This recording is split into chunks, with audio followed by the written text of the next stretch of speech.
There was a black canvas overnight bag sitting on our kitchen counter. It looked harmless at first, the kind my wife, Lauren, used for quick weekend visits to her sister. Only it was Tuesday night, about 11:30, and her sister lived 3 states away. Going somewhere. I set my beer on the counter and watched Lauren fold a silk nightgown I had never seen before.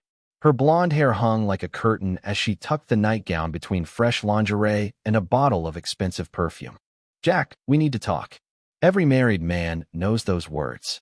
They are the first notes of a song that never ends well. I leaned on the doorway and crossed my arms over my paint-stained work shirt. After 8 years of marriage, I could read Lauren's moods like weather moving in over the plains. Tonight felt like a hurricane getting ready to land. "I am listening," I said. She finally looked up. Her green eyes held something I could not sort out. Guilt. Excitement. Maybe both. "I want to make a deal with you." "What kind of deal?" She zipped the bag and turned to face me. She was still beautiful, still the woman who caught my eye at a college party 15 years ago. But the warmth had leaked out of her smile somewhere along the way. "Give me one night," she said. "One night to live out a fantasy before we try for kids." The sentence hung in the air like smoke from a house fire. Something cold settled in my stomach. "What kind of fantasy, Lauren?" She lifted her chin like she had already chosen a side. "The kind where I am with someone else. One night. No questions. No guilt trips. Then we move forward with our lives." I stared at her. In the distance, Mrs. Parker's dog barked at nothing in her backyard. The refrigerator hummed. The old house answered with the usual creaks and sighs. "You are asking for permission to cheat on me," I finally said. "I am asking for honesty," Lauren shot back. "We both know this marriage has been dead in the water for months. We barely talk. We have not had sex in 6 weeks." "But who is counting?" I said. She flinched. "Jack, please. I am trying to be fair. One night, and then we start fresh. Kids. The life we talked about." I walked to the window and looked over our small backyard. In the corner sat the workshop I built with my own hands. The tools were lined up the way my father taught me. Everything in its place. Everything with a job to do. "Who is he?" I asked, still looking out. "Does it matter?" "It matters to me." She let out a long breath. "Evan Cole. He works in tech downtown. We have been talking." I knew the name. Flashy guy. Drove a Tesla. Wore sharp suits to the coffee shop where I grabbed breakfast before heading to job sites. The kind of man who used corporate buzzwords like synergy and disruption like they were seasoning. "How long?" I asked. "Jack." "How long, Lauren?" 3 months. Maybe 4. I turned to face her. She held the handle of the overnight bag like it was a life preserver. "So this is not really about one night," I said. "This is about moving up in the world and hoping I make it easy." "That is not." "It is." I walked past her, took my keys off the hook, and headed for the door. "Where are we going?" "I am giving you what you want." The drive to Lauren's parents' house took 12 minutes. She sat in the passenger seat of my pickup, clutching the bag and throwing nervous looks my way. I kept my eyes on the road and my mouth shut. The radio played a country song about heartbreak and whiskey. Of course it did. "Jack, you do not understand," she said as we turned into her parents' driveway. "I am not leaving you. This is only one night." "I heard you." I put the truck in park and looked straight at her. "Go live your fantasy, Lauren. Chase whatever it is you think you are missing." She stared at me like I had grown a second head. "You are serious?" "Dead serious. But I am not going to sit at home like a good little husband and wait for you to come back refreshed. Here is the part you need to hear. If you walk into that hotel room with him, the marriage ends right there. That is the line." The color drained from her face. "Jack, you cannot mean that." She opened the door slowly and stepped out, still stunned. I reached over to the dashboard and grabbed the small toiletry bag she had left. I handed it to her. "Your toothbrush," I said. "I would not want Evan to think you do not take care of yourself." The look of hurt that flashed across her face almost made me feel guilty. Almost. I drove away without looking back, but in the rearview mirror, I caught a quick shot of her standing in the driveway with the overnight bag at her feet. That was the moment she understood I had called her bluff. Back at home, the house felt different. Quieter. I opened another beer and sank into my recliner. On the mantel was our wedding photo. Young Jack and young Lauren grinning like fools outside the little church where we promised forever. Our promise of forever made it 8 years. My phone vibrated on the end table. A text from Lauren. "We need to talk about this like adults." I deleted it and said nothing. 20 minutes later, another text arrived. You are being childish. Deleted. Then the phone rang. The screen showed the caller identification, Kara Mitchell, Lauren's best friend. Days spent posing for selfies, nights spent stirring drama on social media. I answered on the fourth ring. Jack, thank God. Lauren is losing it. What happened? Ask your friend, I said. She told me you dumped her at her parents' place like a bag of trash. That is not you. Maybe you do not know me as well as you think. Kara's tone sharpened. I know you two have had problems, but this is extreme. She is your wife. Is she? Because 30 minutes before that, she was asking for a permission slip to sleep with another man. Silence stretched on the line. Kara, you still there? I am here, she said quietly. She told me you two discussed it. She said you agreed. Did she now? I took a long swallow of beer. What else did she sell you? That it was just about exploring before you started a family. That you understood. I laughed once, and there was not much humor in it. I understand perfectly. My wife wants to trade up, and she thought she could talk me into blessing it. She asked. I answered. Jack, please, just think. Do not do something you will regret. The only thing I regret is not spotting this sooner. I hung up and powered the phone off. The house breathed around me, wood and plaster settling, the old bones giving soft creaks like an old friend settling into a chair. I finished my beer and slept in the guest room. Our bedroom, Lauren's room now, smelled too much like her perfume. Lying on that narrow twin bed, staring at the ceiling, I wondered if she was with Evan right then, laughing about how easy it was to shake the boring husband.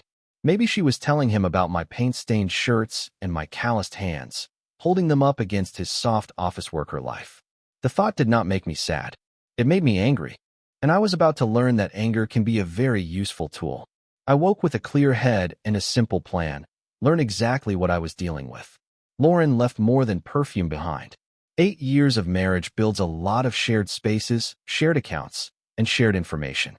She had gotten careless, probably because she expected me to roll over and play the victim. Her laptop sat on the kitchen counter, plugged in and sleeping. I knew the password, our wedding anniversary, because Lauren was not especially inventive. I woke it and opened the browser. The history read like a trail of breadcrumbs. Hotel searches stretching back 3 months, restaurant reservations I had never heard about, and a Gmail address I did not recognize that was tied to her Facebook profile. The inbox was a goldmine. Dozens of messages between Lauren and Evan that began harmless and then slid into things that made my jaw tighten. It was not only Evan. There were exchanges with Kara, too, plans, screenshots, and jokes about teaching Jack a lesson and showing me what I was missing. One message from Kara stopped me cold. Girl, he is so whipped he will probably pack your bag for you.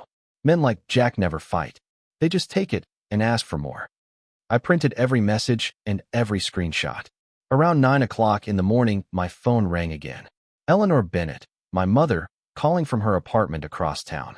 Jack, I heard through the grapevine that Lauren is at her parents' house. Is everything all right? In our town, news outran the mail. Mrs. Parker next door probably had half the neighborhood briefed by breakfast. Define all right, I said. That bad, huh? Come have coffee. I have nothing planned. My mother had been a widow for 10 years and had spent that decade learning not to care what people thought. That was exactly what I needed. I will be there in 20 minutes. Her apartment was small and comfortable, full of furniture that looked lived in instead of staged. She poured coffee into mismatched mugs and sat across from me at the kitchen table. So, she said, lighting a cigarette in spite of the lease that said not to, what did Princess Lauren do now? I told her everything. The overnight bag. The fantasy request, the emails, the screenshots, the hotel searches. She listened without interrupting, taking a drag or a sip now and then. When I finished, she sat quiet for a long breath. You know what your father would have done? She asked. Probably swing at Evan. Probably, she said. And your father was a fool about women. She crushed the cigarette into a chipped saucer. You want my advice? I am here, am I not? Do not get angry. Get even. Do it smart. What does smart look like? She leaned forward, eyes sharp. Lauren thinks she is playing chess while you are playing checkers. Show her you know the board better than she does. I wrapped my hands around the warm mug and felt the plan start to take shape. She has her friend propping her up. She has a backup plan with this Evan character. She probably thinks you will crawl back inside a week, Eleanor said. Prove her wrong. Do not just prove her wrong. Make her regret underestimating you. I spent the rest of the morning driving slow loops around town, thinking. Her words echoed as I passed the places that used to mean something. The high school where Lauren and I met, the diner where we had our first date, the little church where we said our vows. All of it felt like it belonged to somebody else's life. Close to noon, I pulled into Murphy's Hardware for job site supplies. In the lot, my work partner and closest friend, Derek Lawson, was muscling lumber into the bed of his truck. Jack, just the guy I needed. You have that estimate ready for the Henderson job? It is in my truck, I said. But first, I need to ask you something. Shoot. What do you know about Evan Cole? Derek's face went hard. That crypto clown? Why? He is sleeping with my wife. Derek set the 2x4 down like it might snap. Say that again. I gave him the short version. As I talked, his face shifted through a whole paint strip of colors. Son of a, he cut himself off. What are you going to do about it? I am working on that. Tell me what you know. He moved here about a year ago from Boston. Rents at that fancy place on Elm Street, the Metropolitan. Drives a Tesla like he owns Main Street. Word is he made money on Bitcoin and thinks that makes him hot stuff. What else? Derek's grin was not friendly. He is a regular at Murphy's on Friday nights. The bar, not the hardware store. Shows up around 9 o'clock, tries to buy expensive drinks for college girls, talks their ears off about investments. Most of them see through him, but he keeps swinging. Murphy's, Friday nights. 9 to midnight. Like clockwork, Derek said, studying my face. Why do I feel like you are cooking something up? Because you know me too well. You want backup? Not yet. I will keep you posted. That afternoon, I rolled past the Metropolitan. It was one of those modern complexes with a shiny name and amenities designed for young professionals.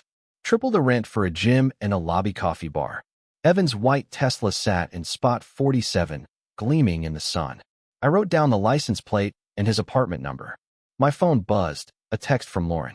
Can we please talk? This is ridiculous. I replied, how is the fantasy going?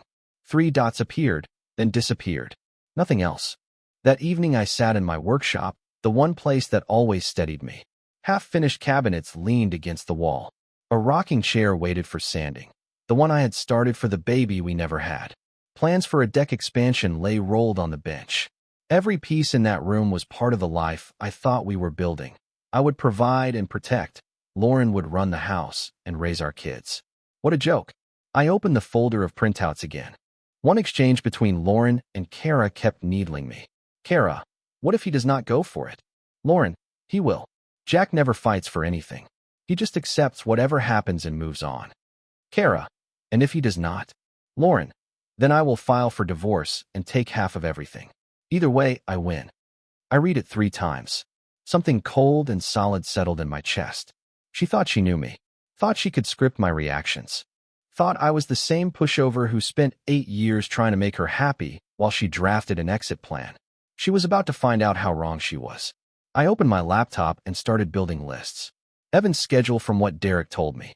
Lauren's routines, her usual stops, the people she called. Kara's social media, which was wide open and full of breadcrumbs. If they wanted a game, I would play, but I would play to win. Around 10 o'clock in the evening, the phone rang. Lauren again. This time I answered. Jack, thank God. I have been trying to reach you all day. I have been busy. Look, I think we got off on the wrong foot last night. I know this is hard to understand, but I understand perfectly. You want to sleep with Evan. You have been planning it for months. You figure I am too weak to stop you, and you are probably right. Silence flooded the line. Lauren, you still there? Yes, Jack. It is not like that. Is it not? Because the emails I found on your laptop tell a different story. More silence. Then, you went through my computer. It is my computer too. Joint property, remember? You had no right. I had every right. The same way you felt you had the right to plan an affair with my wife behind my back. It is not an affair. It is just one night. I know you keep saying that. I leaned back in my chair, calmer than I expected. So how did last night go? Did Evan live up to the fantasy? We did not. I stayed at my parents' house. Interesting. Why? Because I wanted to talk to you first. I wanted to make sure you understood. Oh, I understand, I said.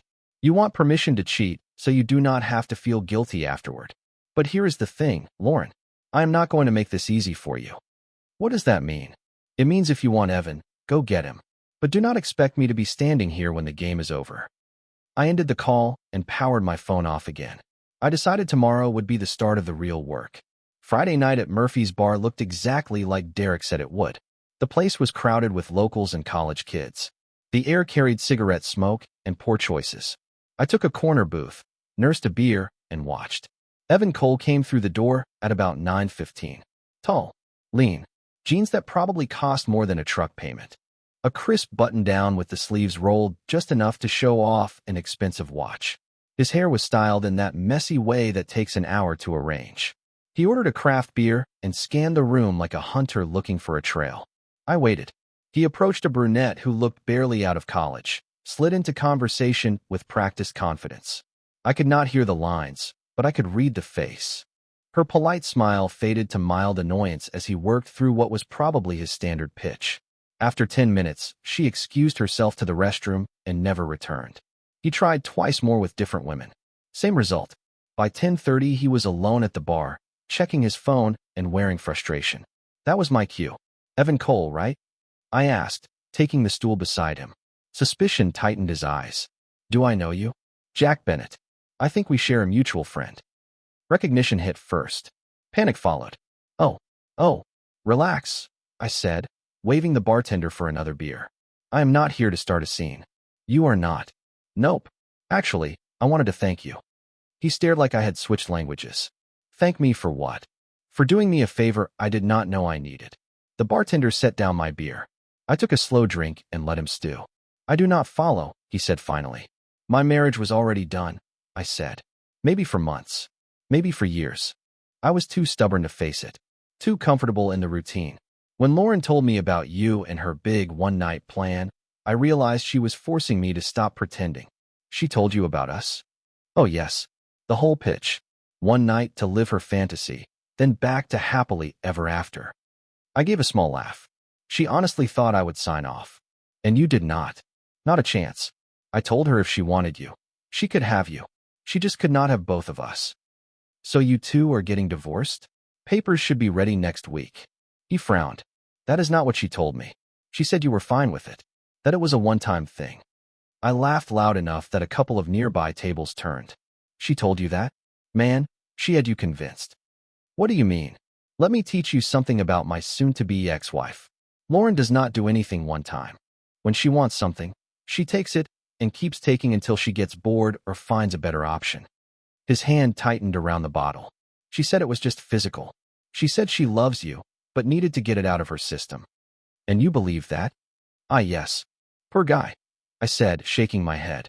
You really do not see it. See what? She is trading up. You are not a one-night fantasy, Evan. You are an exit strategy. All the color drained from his face. That is not she would not.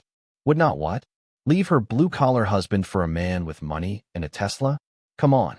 You are smarter than that. I could see the gears start to grind in his head. Doubt crept in where certainty used to live. She told me you two have been unhappy for years, he said quietly. We have, but that does not mean she is being honest with you about the rest. I finished my drink and stood. I do not hold a grudge. Like I said, you did me a favor. If I were you, I would think hard about whether Lauren is being straight with you about her intentions. I walked away and left him sitting there with his craft beer and his new doubts. Phase 1 was complete. The next morning Derek called. How did it go last night? Like planting seeds, I said. Now we wait for them to sprout. You are a devious son of a, he let it hang. You know that. I am learning. That afternoon, I went to the grocery store. In the produce aisle, I ran into Mrs. Parker. She studied tomatoes with the focus of a jeweler evaluating diamonds. Jack, she said, looking up with thinly concealed excitement. How are you holding up, dear? She is 73 and has been our block's unofficial information hub longer than I have been alive. She knows everything about everyone and is not shy about sharing it. I am fine, Mrs. Parker. Thank you for asking. I saw Lauren leaving with a suitcase the other night. I hope everything is all right. We are working through some things, I said, keeping it neutral.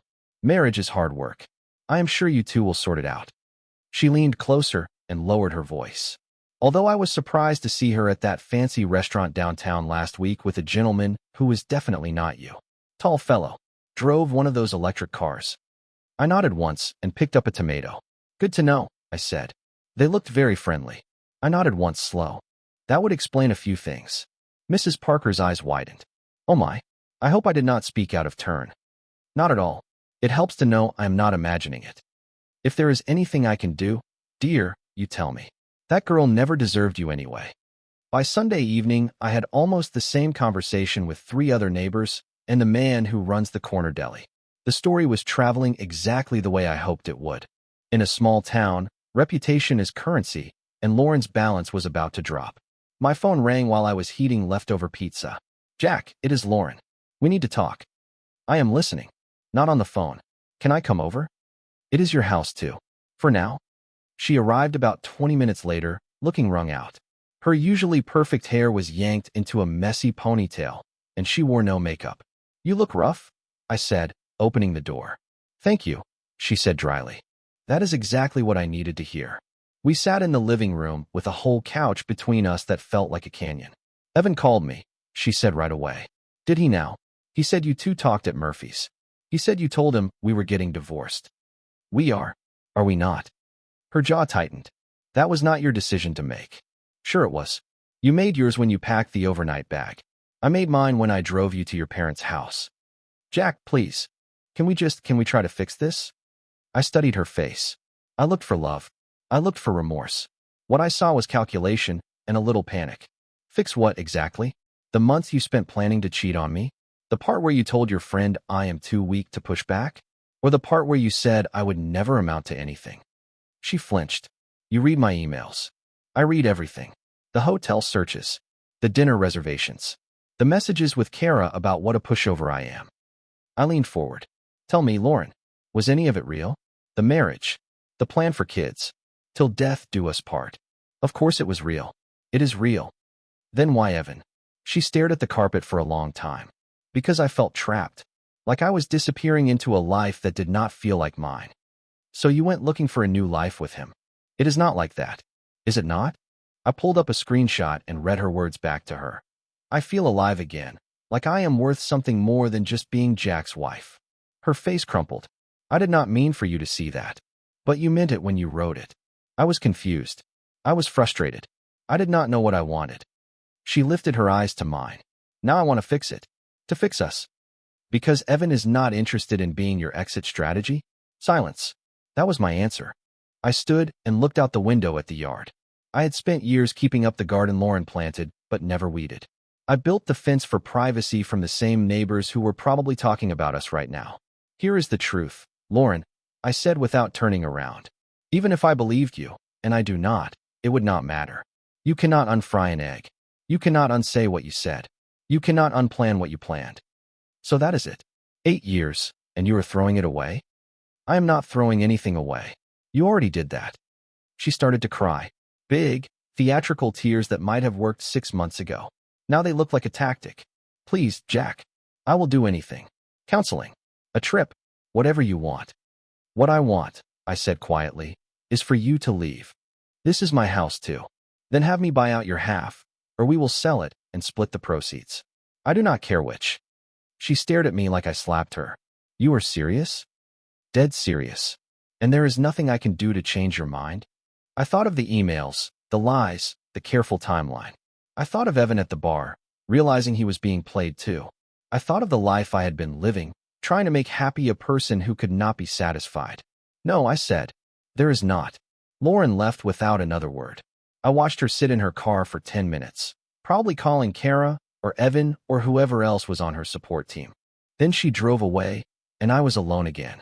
Only this time, alone felt like freedom. The next week was a blur. Lauren hired an attorney, Monica Hale, famous around town for aggressive divorce tactics. I hired Ray Carter, an older lawyer who handled my father's estate and had a reputation for being thorough and fair. The opening moves were predictable. Lauren wanted half of everything, including the house and my business. She wanted alimony, claiming she sacrificed her career growth to support my work. It was nonsense, and we both knew it. Lauren out-earned me and got every promotion she chased, but Monica was skilled at creative storytelling. On Thursday, Ray called with an update. They are playing hardball, he said. Monica is claiming emotional distress, demanding spousal support, and she wants the house. Let her have it, I said. I never liked that place anyway. Jack, be smart. The house is worth about $200,000. Your business is worth at least $50,000. Do not hand it away because you are angry. I sat there with the phone to my ear, staring at the fence I built, and felt the anger cool into something steadier. Understood, I said. We will do this the right way. I am not being angry. I am being strategic. How so? You will see.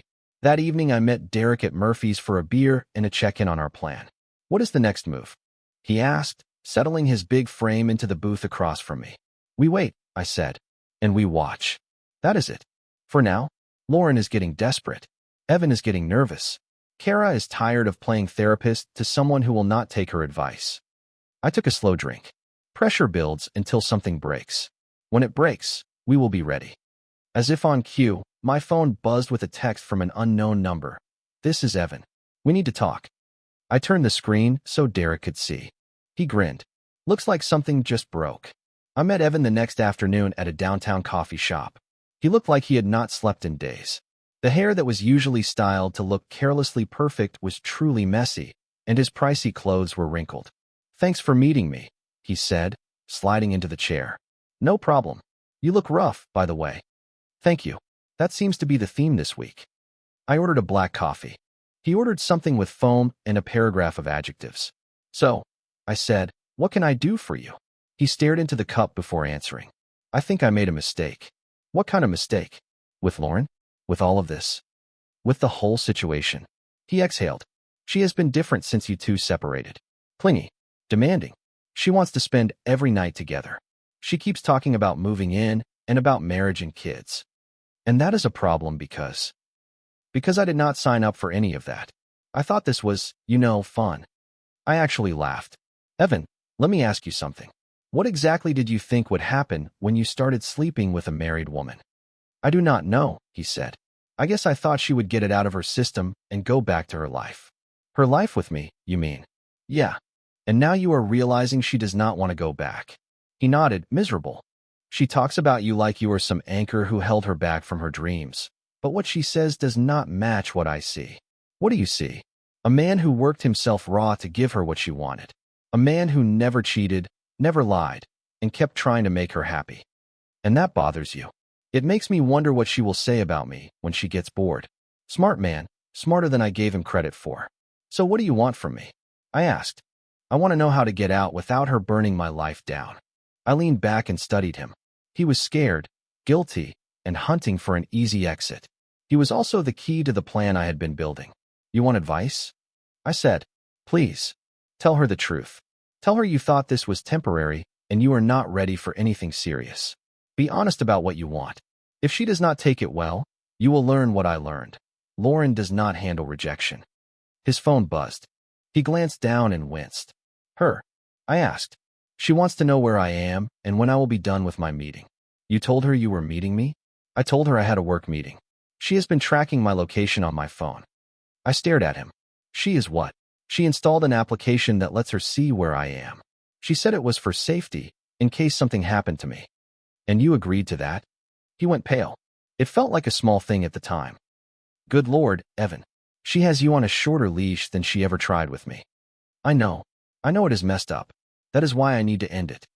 I pulled out my phone and scrolled to my contacts. What are you doing? He asked. Calling someone who can help both of us. Derek answered on the second ring. Jack, what is up? Remember that favor you owe me from the Henderson job? Yeah. I am calling it in. Can you meet me and a friend at your place in an hour? Sure. What kind of favor are we talking about? The kind that involves a cheating wife, a tracking application, and a very interesting evening. I hung up and looked at Evan. You want out? I will help you get out. In return, you are going to help me with something. What kind of something? The kind that gives Lauren exactly what she has been asking for. He swallowed.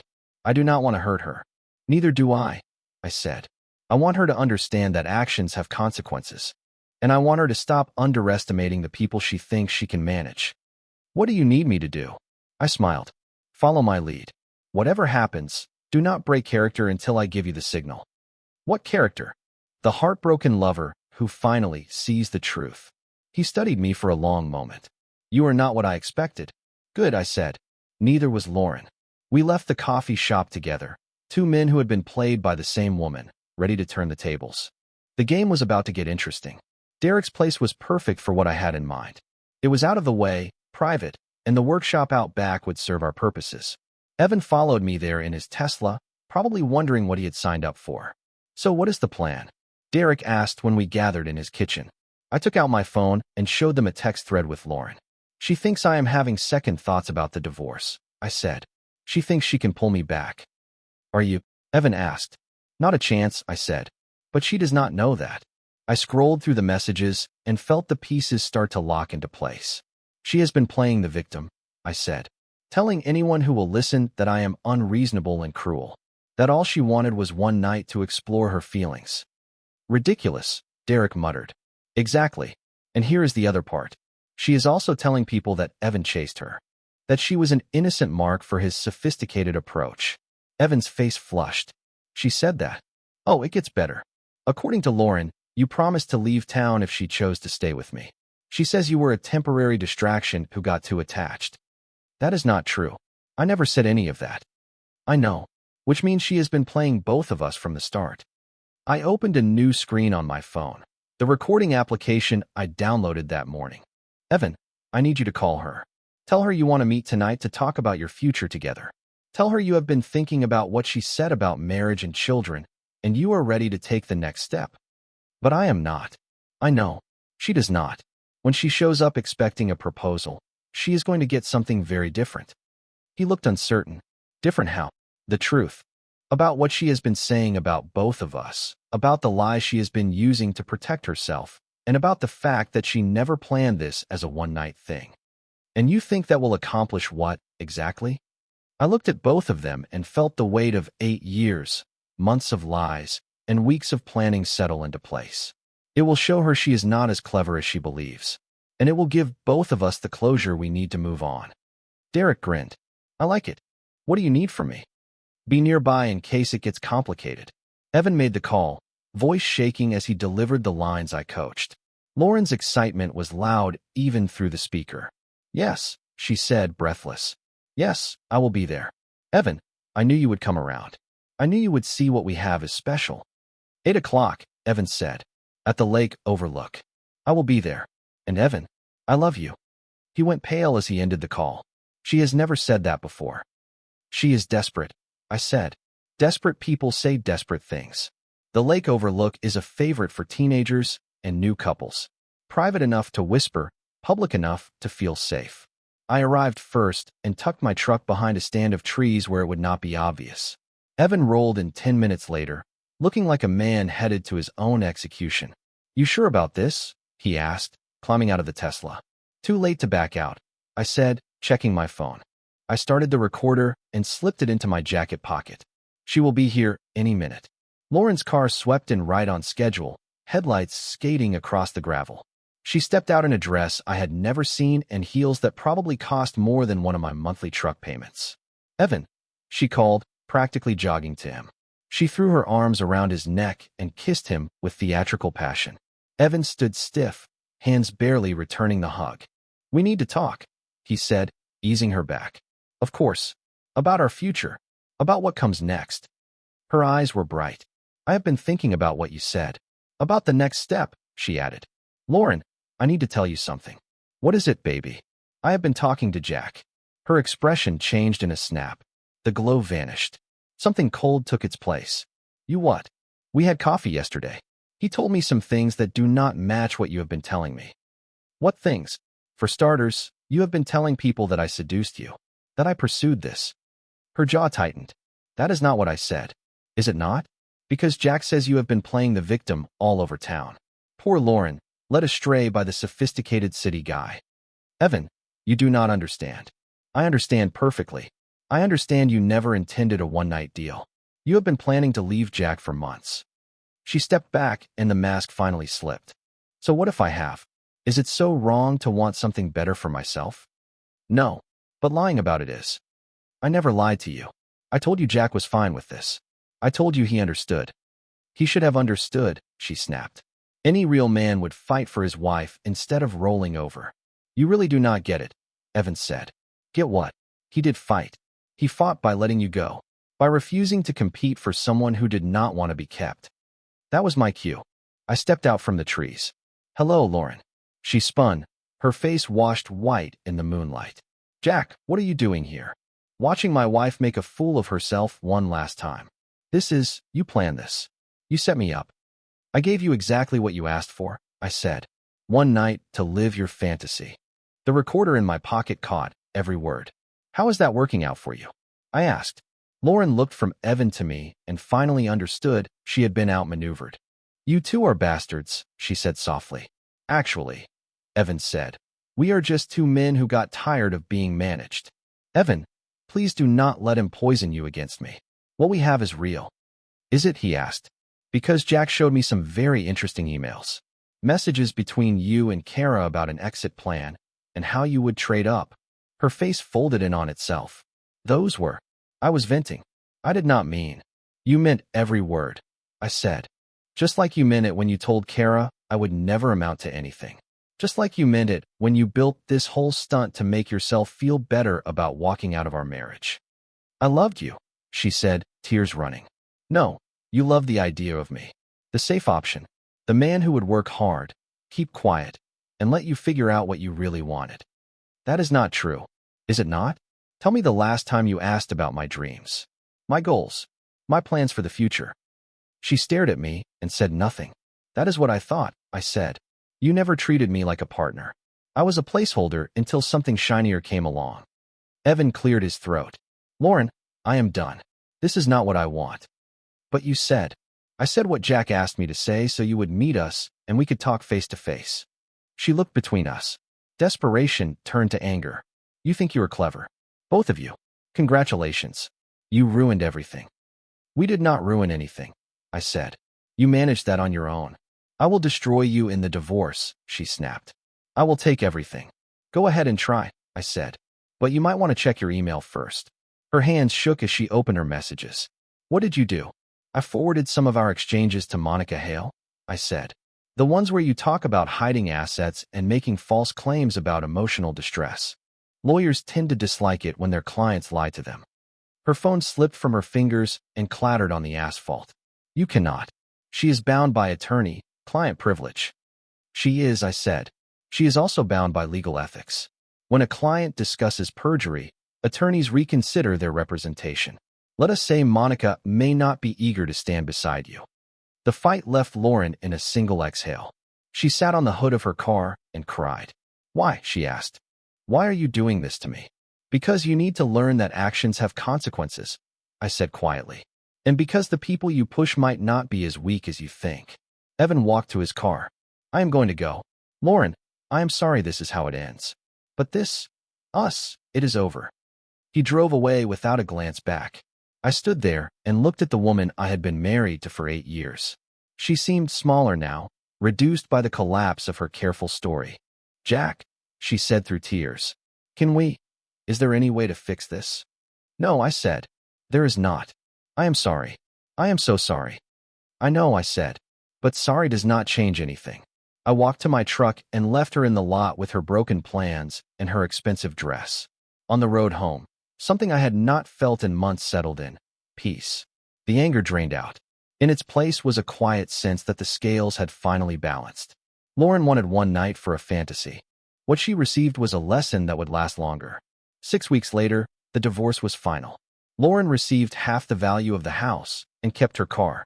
I received the rest and my self-respect. Evan left the next month for a job in Seattle. Word around town was he had sworn off married women for good. Kara called once to say she had been trying to protect me from Lauren's plotting the whole time. I did not return the call. As for me, I bought a small cabin outside of town and launched my own contracting business. The work was honest. The customers were straightforward. Nobody expected me to be anything other than what I am. Some nights I think about those 8 years, good moments, bad stretches, the dreams we shared, and the lies that broke them.